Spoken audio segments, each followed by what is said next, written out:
Thank you once again for coming.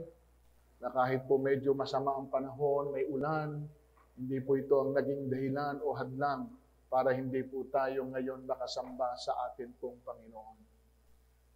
Sa totoo lang mga kapatid, wala po sanang nagiging hadlang.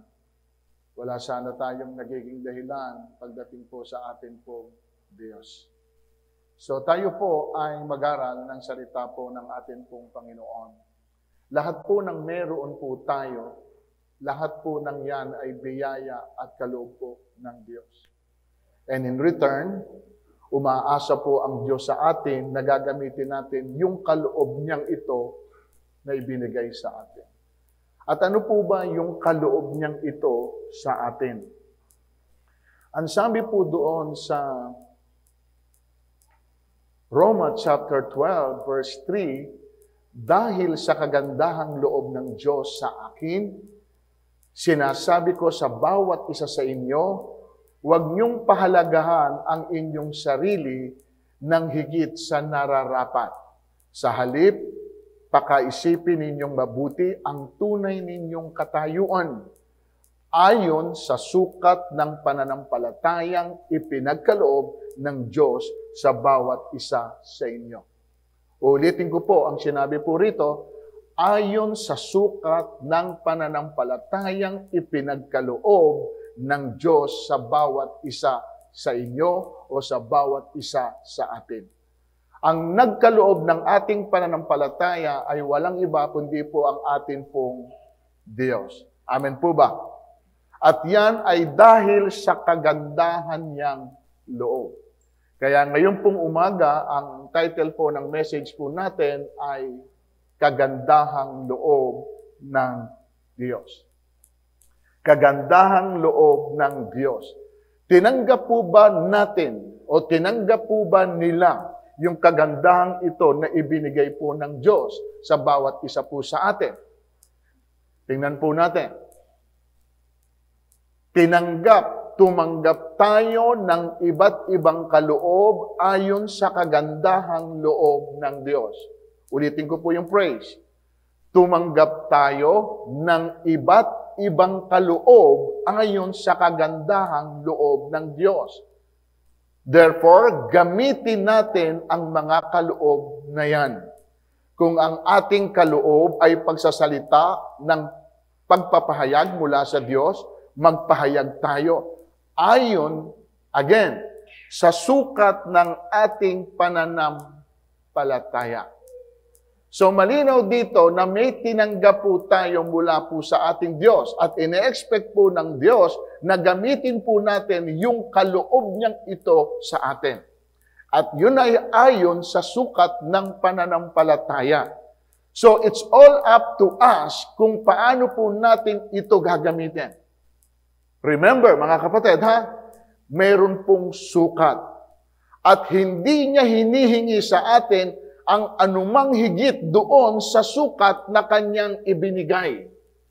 At dahil ito po ay galing sa Diyos o mula sa Diyos, ito po ay makapangyarihan. At kaya po niyang gumawa ng himala sa buhay natin, maging sa buhay ng mga taong nakapaligid po sa atin. At nasa atin na po ito kung paano nga natin ito gagamitin. Okay po mga kapatid? And here is the definition of faith. Ang pananampalataya ay pagtitiwala na mangyayari ang ating mga inaasahan at katiyakan tungkol sa mga bagay na hindi nakikita. Now, faith is the substance of things hoped for, the evidence of things not seen. Yan po ang ibig sabihin ng faith, mga kapatid. Yung magtiwala tayo na mangyayari yung mga inaasahan natin at naniniwala daw tayo sa mga bagay na hindi natin nakikita. Kung sa tingin po ninyo, madali po ito, well, hindi po. Hindi po madali yung bagay na ito. Una nating puntos, mga kapatid, faith is to see the invisible. Faith is to see the invisible. Ang hirap paniwalaan yung mga bagay na hindi mo nakikita. Amen ba ron? Yung panghawakan mo, yung hindi pa nangyayari. At sabihin mo na ito ay nangyari na. Yung sabihin mo na natanggap mo na kahit alam mo na wala pa ito sa kamay mo. Paano mo paniniwala ang ligtas ka? Gayong wala ka namang nakikitang proof na talagang ligtas ka.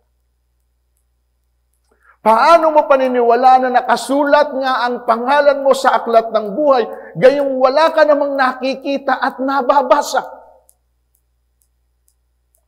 Paano mo paniniwalaan na pupunta ka sa langit, gayong sa sarili mo hindi mo alam kung meron talagang langit? Paano mo paniniwalaang magaling ka na sa iyong sakit, gayong nararamdaman mo pa rin hanggang ngayon yung kirot na epek ng sakit? Paano mo paniniwalaang pinagpala ka ng Diyos, gayong alam mo sa sarili mo hanggang ngayon, kapos ka pa rin sa lahat ng bagay? Do you think it's easy for us to believe? Kasi tayo po ay nasa realidad. Hindi po tayo agad naniniwala lang doon sa bagay na wala po itong ebidensya na nakita natin para mapatunayan na totoo nga yung pwede nating i-claim. Kaya napakahirap, mga kapatid, to exercise this faith na sinasabing ibinigay sa atin ng atin pong Panginoon. Amen po ba ron? Mahirap, hindi po ba? Pero ayon po dito, mahirap lang daw po ito doon sa mga taong walang pananampalataya. Remember, mga kapatid, na yung faith na ito na meron tayo, ang Diyos po ang nagkaloob nito. At kung siya po ang nagbigay nito sa atin, alam niya kung anong power nito kapag ito ay ginamit po natin. Alam po niya yon. Hindi po niya tayo bibigyan ng isang bagay na kaloob na hindi po niya tayo i-equip doon sa bagay na yon. Ang problema na lang, if we don't know how to use that gift na ipinagkaloob po sa atin.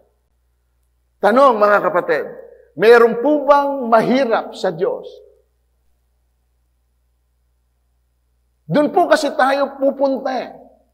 Sapagkat yung nagkaloob nito ay may kakayahan na i-prove din po sa atin, hindi na sa kanyang sarili, na yung ibinigay niya ay pwede po nating panghawakan. Is there any too difficult, sabi ron, sa ating pong Panginoon? Ano sabi sa Jeremiah? Ako si Yahweh, ang Diyos ng lahat ng tao. Walang bagay na mahirap para sa akin. Walang bagay na mahirap para po sa akin. At siya na po ang nagsasabi nito, mga kapatid, walang bagay na mahirap sa Kanya. Hindi po ba ito sapat na? Napanghawakan po natin. Amen, mga kapatid? At ginagamit niya ang kapangyarihan niya, mga kapatid, kanino? Doon daw sa mga taong may pananampalataya. Kaya ang puhunan lang po natin, mga kapatid, sa lahat ng inaasahan natin, sa lahat ng ginagawa natin, o hinihintay natin, walang iba, kundi po ang pananampalataya na ibinigay ng Diyos sa bawat isa po sa atin. Diyan po tayo dapat gumalaw, diyan po tayo dapat nabubuhay. 2 Corinthians 5:7, sapagkat namumuhay tayo batay sa pananampalataya sa Panginoon at hindi sa bagay na nakikita. We live by faith and not by sight. Yan po ang gustong ituro ng Diyos sa bawat isa po sa atin. At gusto kong ipakita ngayon kung anong pwedeng gawin ng faith na meron po tayo base sa mga istorya na nangyari dito sa Biblia. Tingnan po natin sa Mark 9:22. Gusto po siyang patayin ng masamang espiritu. Madalas inihahagis po siya rito sa apoy at itinatapon siya sa tubig. Subalit kung may magagawa kayo, kami po ay kaawaan at tulungan ninyo. Verse 23, kung may magagawa ako, tanong ni Jesus, ibinalik po niya ito dun sa tao. Gaya ng sinasabi sa kanya, kung may magagawa po kayo. Dapat po kasi hindi niya ito tinanong. Damirpak na lumapit ka sa Panginoon, ibig sabihin, naniniwala ka at nananampalataya ka na may kakayahan ng Panginoon na gawin yung bagay na hinihingi mo. Amen po ba mga kapatid? It is not proper to ask this kind of question kung may magagawa kayo. Kaya nagtanong si Jesus, kung may magagawa ako, binalik sa kanya ng Panginoon. Mangyayari ang lahat sa sino mang may. Mangyayari ang lahat. Ayon po doon sa meron daw pananampalataya. So nakita po niyo mismo ang Panginoon na nagsabi nito, mangyayari ang lahat. Pwede kong panghawakan po yun. Hindi po kasi ako ang nagsasalita nito na pwede kong gawin at pangyarihin ang lahat ng bagay, kundi mismo ang Panginoon na nagsabi sa akin, kung meron akong pananampalataya, ay pwede kong pangyarihin ang lahat ng bagay. Amen. So, kailangan po ng faith to see the supernatural. Otherwise, mga kapatid, hindi ho natin ito mararanasan. Kaya napakahalaga yung pananampalataya ng bawat isa po sa atin. At alam po ng Diyos yan, kaya ibinigay po ito sa atin. At yun nga ang inaasahan niya na gagamitin po natin. Sa Mark 11:23, tingnan nyo nakalagay. Tandaan ninyo, kung kayo'y nananampalataya sa Diyos at hindi kayo nag-aalinlangan, maaari ninyong sabihin sa bundok na ito, umalis ka riyan at tumalon ka sa dagat, at ito nga'y mangyayari. Kaya sinasabi ko sa inyo, anuman ang hingin nyo sa inyong panalangin, maniwala kayong natanggap na ninyo yon. Natanggap na ninyo ngayon. At matatanggap ninyo iyon. Napakatinding challenge. Amen, mga kapatid? Kasi napaka-imposible na yung sinasabi po niya ay kaya nating gawin. Isipin po ninyo, yung bundok, kaya mong utusang umalis at tumalon sa dagat at ito daw ay mangyayari. Dito mga kapatid, inilagay tayo sa imposibleng sitwasyon ng Diyos para ipakita niya na kapag nanampalataya po tayo, walang imposible sa Kanya. Hindi po sa atin. Kasi ang tinutukoy natin dito ay yung nagbigay ng pananampalataya sa atin. Sisiguraduhin po kasi nung nagbigay na yung pong faith na ito ay nagpapangsyon kung gagamitin nga natin at nag-display doon yung kapangyarihan po nito. So napakatinding mga kapatid, di ba? Ito po yung challenge. So listen mga kapatid, hindi po kasi yung pwede nating gawin kung hindi yung pwede niyang gawin sa buhay natin. Ayon again sa pananampalataya natin. Kaya sinabi niya, anumang hingin nyo sa panalangin, hindi basta sinabi niyang humiling, kundi anuman ang hingin ninyo sa panalangin, paniwalaan ninyo na natanggap nyo na. At matatanggap nga ninyo. Nakita niyo po yung difference nun? Paniwalaan yung natanggap nyo na. Ano po yung natanggap nyo na? Nasa inyo na, wala pa? Nasa inyo na, wala pa? Nasa inyo na.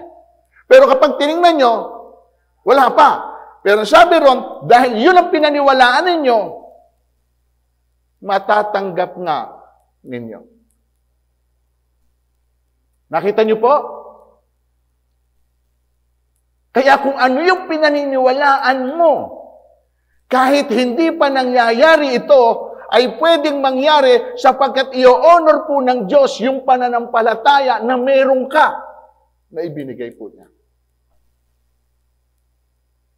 Iko-confirm po niya yun, mga kapatid. Nagkakaunawaan po ba tayo? Dito po, ang paniwalaan natin ay kung sino ang nagsabi at ito ay mangyayari.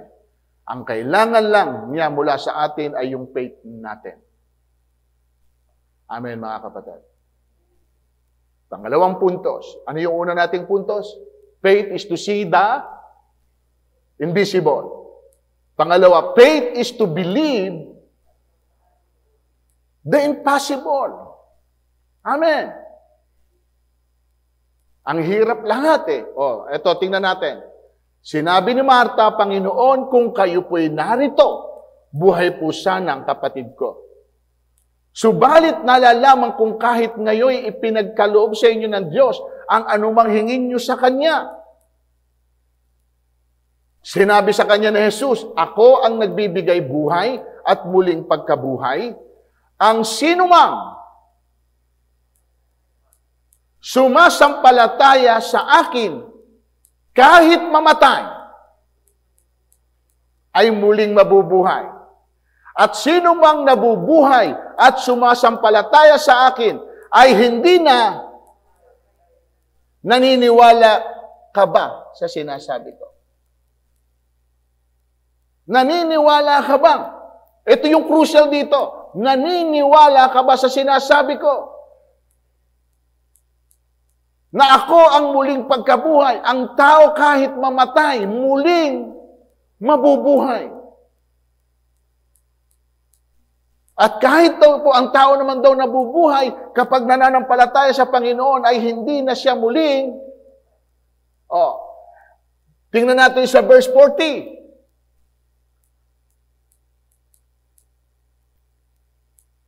Sinabi ni Jesus, hindi ba't sinabi ko sa iyo? Hindi ba't sinabi ko sa iyo na ano? Kung sasampalataya ka sa akin, ay makikita mo ang kaluwalhatian ng Diyos.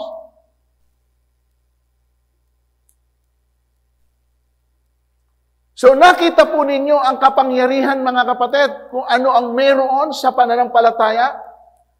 Na kapag po ito ay naging buhay sa bawat isa po sa atin, marami po tayong makikita ng mga imposibleng bagay na hindi po natin nakikita. Mga bagay na nangyayari na hindi po sadyang ordinaryong nangyayari. Yun po ang pwedeng gawin. At ang susi lang po nito ay pananampalataya. Kaya nga ang tanong ni Jesus sa kanila, naniniwala ka ba sa sinasabi ko sa iyo? Naniniwala ka ba? Alam nyo, sa totoo lang, marami na pong sinabi sa atin ng Panginoon since then. Pero alin doon sa sinabi po niya ang pinaniwalaan po natin?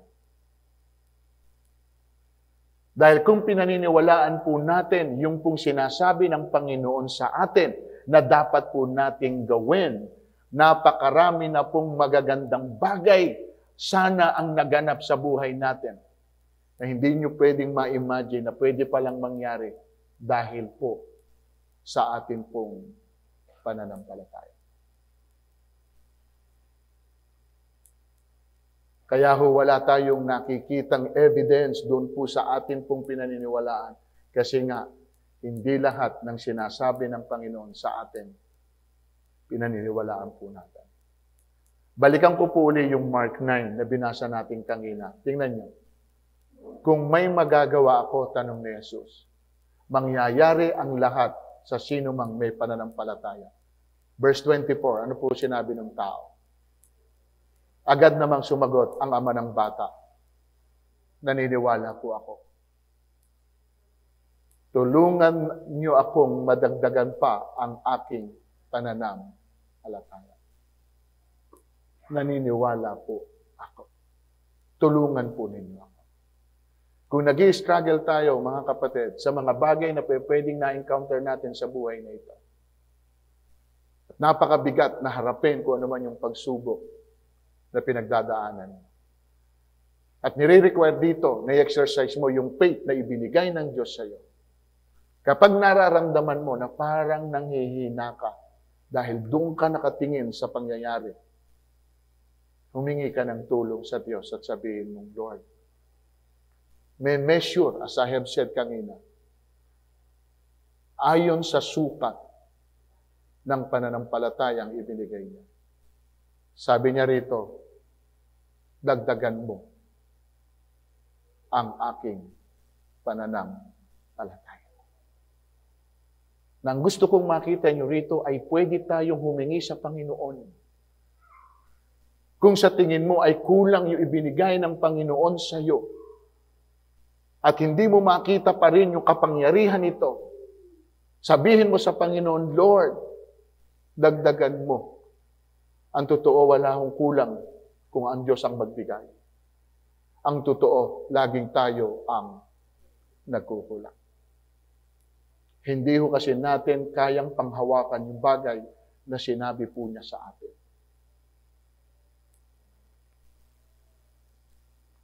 Mark 5:39. Pagpasok niya ay kanyang sinabi, bakit kayo nagkakagulo at nag-iiyakan? Hindi patay ang bata, siya'y natutulog lamang. Dahil sa sinabi niya, pinagtawanan siya ng mga tao. Pinagtawanan siya. Pumunta ang Panginoon dahil may isang bata na isang ama na nakiusap na patay ang kanyang anak. Pinuntahan po niya ito para po buhayin, pagalingin, buhayin. Pero nung sinabi po niyang hindi patay ang bata, natutulog lamang. Ang totoo mga kapatid, patay na po yung bata. Kaya nga po sila nag-iiyakan.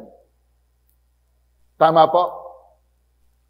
Pero para kay Jesus, na may kapangyarihan nga, na binasa natin kanina, ako ang muling pagkabuhay.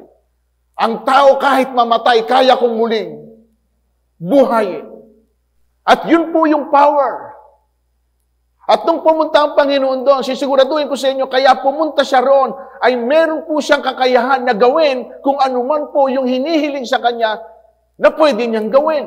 Ang masakit, yung mga tao na nasa sa loob, na dapat nga ay manampalataya sa ating Panginoon, doon sa pwede niyang gawin, pinagtawanan ang ating pong Panginoon.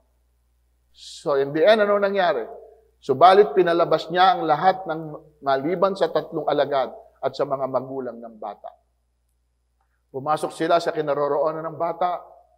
Hinawakan ni Jesus ang kamay ng bata at sinabi, Talita kum, nang ibig sabihin, bumangon ka. Noon, di bumangon ang bata at lumakad at labis na namangha ang lahat. Mga kapatid, kapag mali po ang naging tugon natin, dahil hindi natin pinaniniwalaan yung sinasabi po ng Diyos sa atin, at naroon po yung parang pagdududa, and at the back of our mind ay parang natatawa tayong sa pwedeng mangyari sapagkat imposible na. Alam niyo po ba kung ano nangyari? Pinalabas yung mga taong naroon na sa loob. Why? Hindi po sila karapat, dapat na makasama doon sa miracle na gagawin ng Diyos doon sa bata. Hindi po pwedeng isama ng Diyos ang sino mang mayroon pong pag-aalin. And no wonder kung bakit po mga kapatid, hindi po natin madalas nararanasan ang kapangyarihan po ng Panginoon na nagmamanifest po sa atin pong buhay o maging sa buhay ng kahit na sino man. Dahil nga po hindi tayo kumbinsido na yung sinasabi po ng Panginoon ay totoo. Hanggang kailan niyo ako pagdududahan? Hanggang kailan kayo mananatili nakasama ko? Hanggang kailan? So mga kapatid, ulitin ko po, mangyayari lang ang lahat sa sino mang may pananampalataya. Mangyayari lang po ang lahat. Lucas 8:24. Nilapitan siya ng mga alagad at ginising. Panginoon, lumulubog na po tayo, sabi nila. Bumangon si Jesus at pinatigil ang hangin at ang malakas na alon. Tumahimik naman ang mga ito at bumuti ang panahon. Pagkatapos sinabi niya, nasaan ang inyong pananampalataya? Meaning, tinatanong ni Jesus sa kanila, wala lang ba sa inyo yung mga unang nakita nyo na ginawa ko? Na akala ko, kaya kayo sumasama sa akin dahil nananampalataya kayo? Saan? Sa sinasabi ko, sa ginagawa ko. Na nakita ninyo, na naranasan ninyo. Bakit ngayon nangyari ito? Nasaan ang pananampalataya ninyo? Nasaan? Ano po yung naging reaction po nila riyan? Hindi ho ba nagkaroon sila ng takot? Amen ba, mga kapatid? Ang takot po kasi ay opposite ito ng faith. Yung pong fear. At kapag una kang natakot, hindi ka na mag-ooperate saan? Sa faith. Kailangan po kasi, mga kapatid, kung tayo man ay nalalagay doon sa ganung sitwasyon at nagdadala ito sa atin ng takot, kailangan muna makita natin at ma-realize natin, teka muna, bakit ako magdudwell sa fear kung pwede naman akong magdwell sa aking faith? Para saan? Yung pong merong kang faith, kung ang mas nananaig sa atin ay yung pong fear, yung pong laging takot. Yung takot po kasi ito ang nagpapahina ng atin pong pananampalataya. Tingnan nyo kung gaano kahalaga ito sa atin pong Panginoon, na hindi po dapat tayo mawalan ng pananampalataya dahil lamang doon sa mga pwedeng mangyari sa atin. Tingnan nyo po ginawa po ni Lord. Subalit idinadalangin ko, na huwag lubusang mawala ang iyong. So may tendency, mga kapatid, na mawala ang pananampalataya? Kapag hindi mo ito in-exercise, kapag hindi mo ito ginamit, unti-unti itong nawawala. At kaya po ang lumalabas na po ngayon sa atin ay pag-aalala, pangamba, pagkatakot, sapagkat hindi na nga po tayo nag-ooperate doon sa kaloob ng Diyos, which is faith.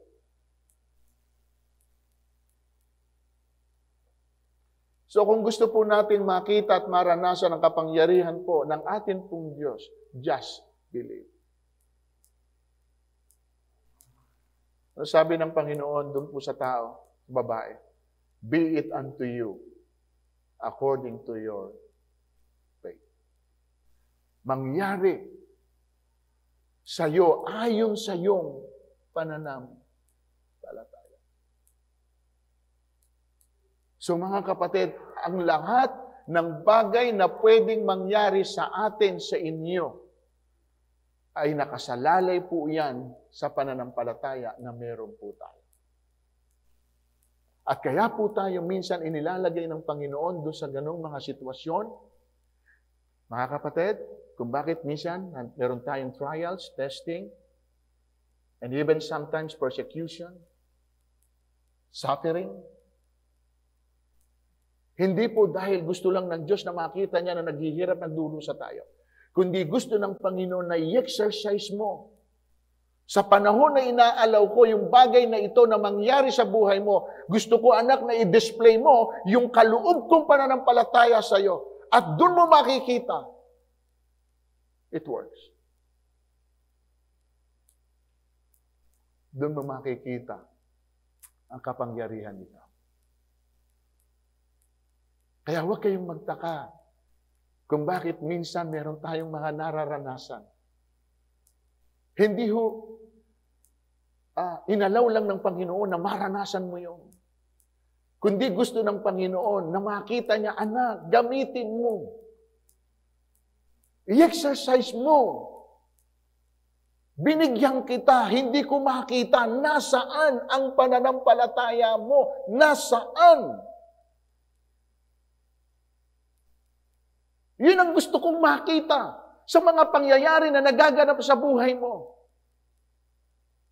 Hindi para subukin ko lang ang katatagan mo. Tandaan niyo yun sa Santiago chapter 1, 1 and 2, and then even do sa 12.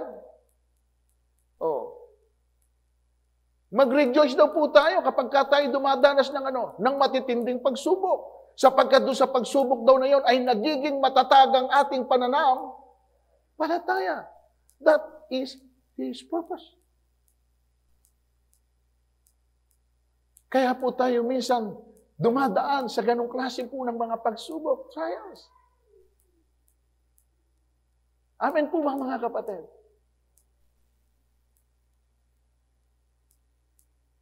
Salamat. Pero kung hindi ho natin gagamitin, wala pong saysay na pinaraan tayo ng Panginoon doon sa ganong klase ng pagsubok at hindi naman po lang natin gagamitin yung pong faith na ibinigay niya sa atin, ano po ang saysay?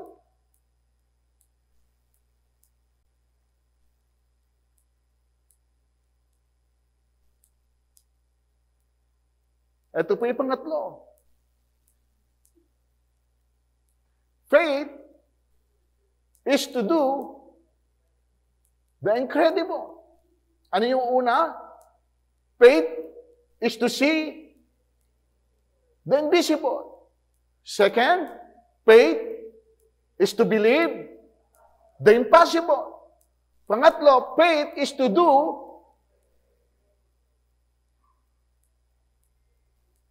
agad pinasakay ni Jesus sa bangka ang mga alagad at pinauna sa kabilang ibayo. Samantalang pinauwi naman niya ang mga tao. Sinabi ni Pedro, Panginoon, kung talagang ikaw nga yan, hayaan mong ako'y pumunta sa iyong kinaroroonan diyan sa ibabaw ng tubig. Sumagot siya, halika. Sino nag-request? Amen?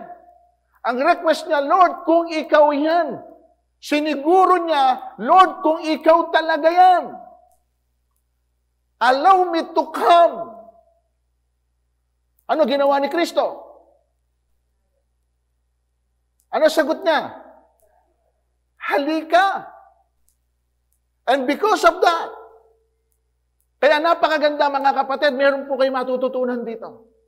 Huwag kayong gagawa o hakbang ng isa pong bagay na hindi nyo muna kinukonfirm sa Diyos at sasagot ang Panginoon, do it. Not unless na meron pong permiso na galing po sa Diyos, huwag muna po tayong hahakbang. Mabibigo po tayo. Sapagkat dito may permiso na ang Diyos. Ang nangyari naman, tingnan natin. Mula sa bangka, ay lumakad si Pedro sa ibabaw ng tubig papunta kay Jesus. Ngunit nung mapansin niya na malakas ang hangin, siya'y natakot at nagsimulang lumubog. Panginoon, sagipin ninyo ako, sigaw niya. At agad siyang inabot ni Jesus. Bakit ka nag-aalinlangan? Napakaliit ng iyong pananampalataya, sabi niya kay Pedro. So listen, lahat po ng alagad ay naroon sa bangka. Dahil tumawid po sila magkakasama po sila. Bukod tanging si Peter lang po ang nakaranas na kahit kaunting sandali, ay nasubukan po niyang lumakad sa ibabaw ng tubig. At nangyari po ito sa kanya dahil sa kanyang pananampalataya. Faith ang nagpalakad sa kanya sa tubig. Faith din ang dahilan kaya siya lumubog doon po sa tubig. Kaya't sinabi ni Jesus, bakit ka nag-aalinlangan? Hiniling mo sa akin kung ako ito. Palapitin kita. At sinabi ko, halika. Bakit hindi mo yung pinanghawakan? Ang mas nakita mo ay yung pwedeng gawin ng hangin at ng alon sa'yo at hindi mo nakita yung pwede kong gawin kung paano kita pwedeng iligtas sa sitwasyon mo. Nakalimutan mong naroon din ako. At ako mismo ang nagpahintulot sa iyo. At kung pinayagan kita sa isang bagay na ginusto mo, that is my responsibility kung anong pwedeng mangyari sa iyo. Pero hindi mo yon nakita. Ang nakita mo ay yung hangin at alon na pwedeng humampas sa iyo. Nandyan ba kayo, mga kapatid? And finally, anong sabi ng Panginoon? Tumingin ka sa hangin, tumingin ka sa alon, pero sa akin ka humingi ng tulong. Wow! Peter, sa susunod, huwag kang hihiling sa akin kung hindi mo kayang paniwalaan yung ginagawa mo. Dito palagay ko, mga kapatid, natuto na po si Pedro. At tingnan po natin yung nangyari po sa kanya. Base sa karanasan na mismong ang Panginoon ang nag-rebuke sa kanya, napakaliit ng iyong pananampalataya. Bakit ka nag-alinlangan? Tingnan niyo po ang nangyari.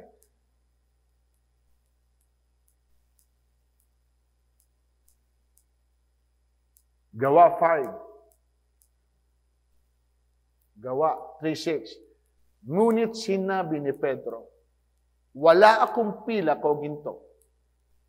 Ngunit may iba akong ibibigay sa iyo. Ulitin ko yung praise.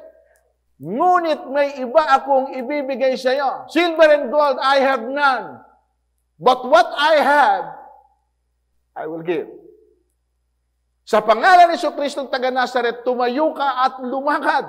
Hinawakan niya sa kanang kamay ang lumpo at itinayo. Noon din lumakas ang mga paa at bukong-bukong ng lalaki.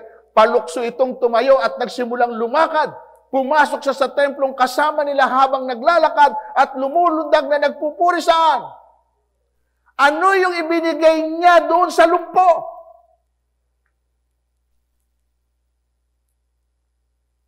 Meron po siyang ibinigay eh. Ibinigay po niya yung faith niya kay Jesus. Kaya nga sinabi niya rito, sa pangalan ni Jesucristo na pinananampalatayaan ko, rise up and walk.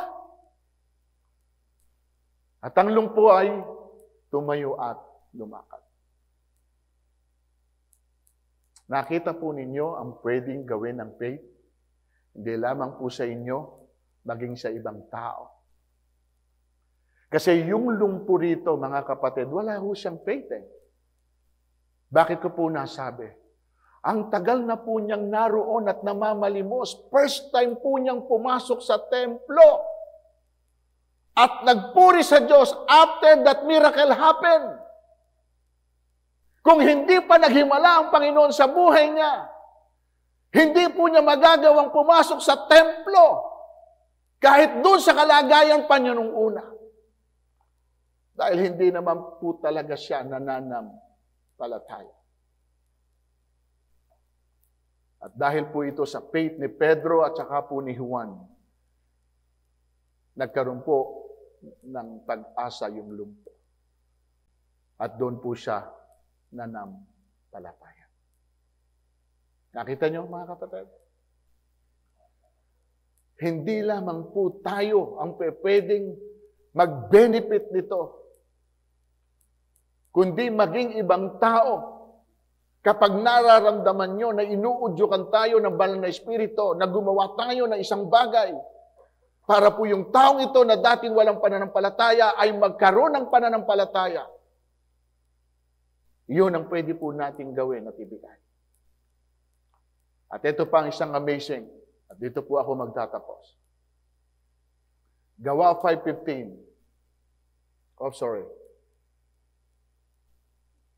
Dinala sa mga lansangan ang mga may sakit at inilagay sa mga papag at banig upang pagdaan ni Pedro ay matamaan man lamang ng kanyang Anino lamang ni Peter. Gumagaling ang may sakit. Grabe ito, mga kapatid. Amen. Anino lang. Grabing power ito. Si Paul, ano naman? Panyo. Sino ang makahawak at madampian ng panyo? Hallelujah! Sa atin, anong meron po tayo? Meron po tayong anino, pero wala namang nagagawa yung ating anino. Minsan tayo pa natatakot sa sarili nating anino. Lalong wala namang power po yung panyo. At wala naman siguro magpapadampi sa panyo mo. Lalo na't kung sinisipong ka. Amen po ba? O ano lang po meron tayo? Hindi ang anino, hindi po ang panyo, pero meron po tayong faith. Amen ba, mga kapatid? Faith lang po pwede nating maranasan yung mga bagay na hindi po natin nararanasan again. Makita yung mga bagay na hindi natin nakikita at matanggap natin kahit sinasabi ito'y wala pa. Basta panghawakan po natin tapat yung nangako nito sa atin na gagawin niya ang lahat ng bagay doon sa taong mayroong pong pananampalataya. As simple as that. Wala ho tayong maraming dapat pong gawin. Hindi mo kailangan pong parang magluluhod dyan at para kakaawaan. No, i-exercise mo lang yung faith na ibinigay sa atin ng Panginoon. Kaya nga ang word natin, kagandahang loob ng Diyos. At yun yung pwede natin pong gamitin, panghawakan sa lahat ng pwedeng mangyari at maganap sa buhay po natin. Tandaan ninyo, hindi ho tayo papayagan ng Panginoon na hindi niya tayo i-equip sa mga bagay na pwede nating ma-encounter. Alam mo, sa totoo lang, kahit meron kayong baril, for your protection, kung hindi nyo kayang gamitin, walang saysay na meron kayong baril. At kung hindi nyo rin alam kung saan gagamitin.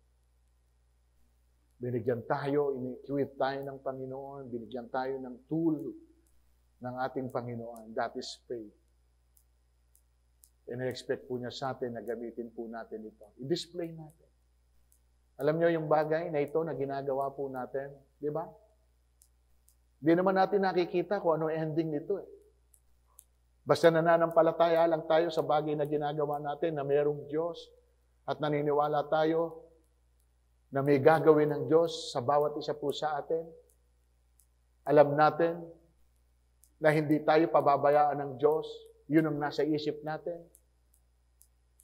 Maraming mga naglalaro sa isip natin. Amen? Pero yun ang patuloy nating pinangahawakan. Otherwise, hindi natin gagawin ang mga bagay na tulad nito kung hindi tayo nananampalataya sa ating Panginoon. So mga kapatid, yan lang ang puhunan. Sabi mo sa katabi mo, faith lang ang puhunan.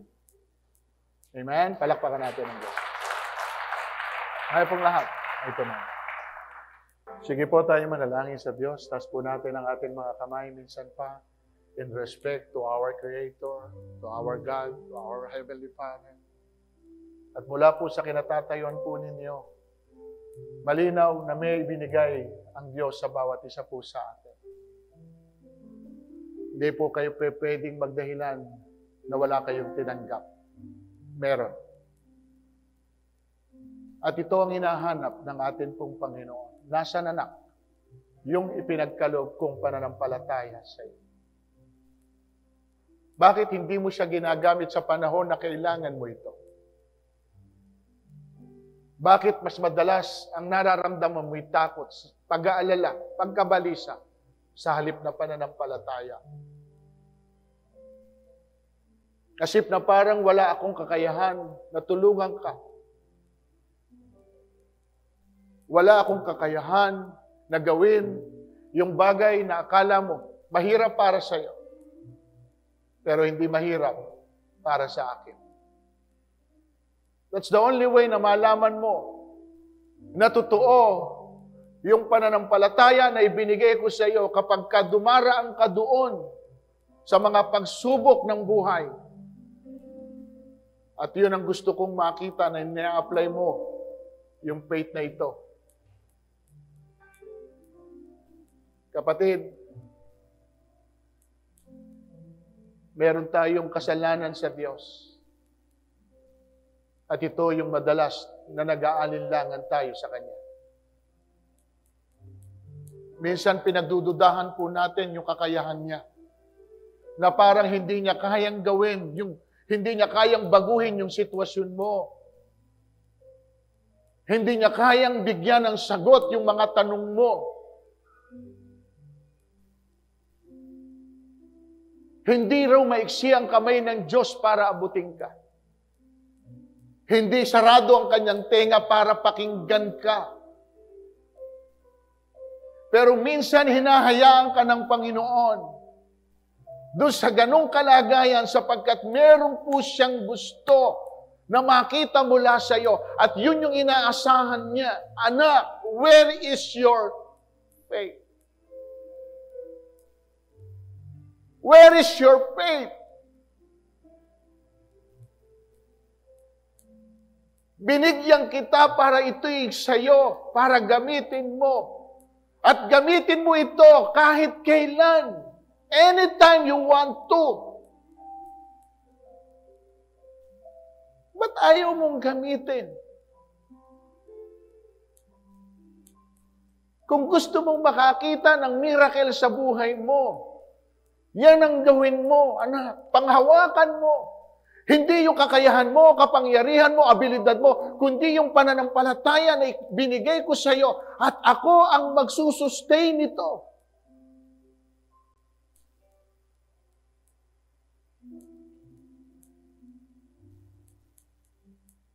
Feel sorry for yourself, mga kapatid. At sabihin natin, Lord, kung ako man ay nagduda sa iyo, kung minsan nawawalan ako ng pananampalataya dahil sa mga sitwasyon at problema ko, nakakalimutan ko yung bagay na ibinigay mo, ay humihingi ako ng tawad sa iyo. At ngayong araw na ito, Panginoon, hayaan mo na gamitin ko yung kaloob mong ito. Ito yung habag mo. Kapatid, kasalanan na po natin ito. Kung may mga nangyayari po sa atin, na minsan na nagpapahirap po sa buhay natin, na hindi gusto ng Diyos na maranasan natin, tayo na mismo ang nagiging dahilan dahil binigyan tayo ng kakayahan ng Diyos na pwede naman natin gamitin, pero hindi natin ginagamit. Lord, patawad kung hindi po namin, O Diyos, nagagawa yung mga bagay na dapat po namin gawin. Alam naman namin na hindi mo kami pagkukulangin sa anumang bagay. Hindi mo kami, Panginoon, ilalagay sa isang sitwasyon na hindi mo kami binigyan ng kakayahan para harapin ang mga pagsubok na pwedeng dumating, Panginoon. Kaya patawarin mo kami kung hindi namin po, Panginoon, nagagawa at hindi namin pinaniniwalaan minsan yung sinasabi mo sa amin. At ngayong umaga, salamat na muli mo po kaming pinalalahanan. Panghahawakan po namin this time, Lord God. Anuman ang maaaring kaharapin po namin. Basta alam po namin na nandyan kayo na umaalalay sa amin. Mayroon kaming faith na ibinigay ka sa amin. Malalagpasan namin kung anuman yung bagay na ito na mabigat na pwedeng pinagdadaanan namin. And Lord, makikita namin yung tagumpay sa huli, sa dulo, sapagkat yun din ang gusto mo na mangyari sa amin bilang mga anak mo. We thank you, Lord. We bless you. Selyuhan mo ang mensaheng ito sa puso ng mga anak mo. At mula ngayon, mabuhay kami, lumakad kami ayon sa pananampalataya at hindi sa mga bagay na aming nakikita. We thank you, Lord. We bless you. In Jesus' name, Amen and Amen.